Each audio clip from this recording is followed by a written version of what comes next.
अस्सलामु अलैकुम वरहमतुल्लाहि वबरकातुहू।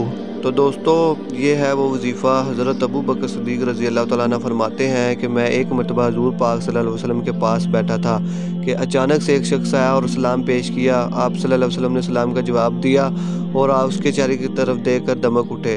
तो आप रज़ी अल्लाह ने फरमाया, ये क्या मामला है? तो हज़ूर पाक सल्लल्लाहु अलैहि वसल्लम ने फरमाया कि ये वो शख्स है जो हर रोज़ पूरी मखलूक के बराबर सवाब भेजता है। तो आप रज़ी अल्लाह तआला ने फरमाया, वो कैसे?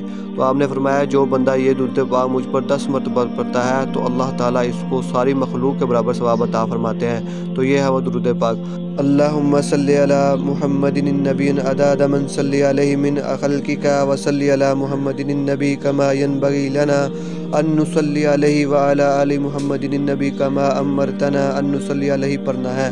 तो दोस्तों, आज ही इस वजीफ़े पर अमल करें तो इंशाअल्लाह अल्लाह ताला आपको सारी मखलूक के बराबर सवाब अता फरमाएंगे। मज़ीद ऐसी वीडियो देखने के लिए हमारा चैनल ज़रूर सब्सक्राइब किया करें ताकि आने वाली वीडियो आप तक पहुंच सके और आप इससे फ़ायदा हासिल कर सकें। अल्लाह हाफिज़।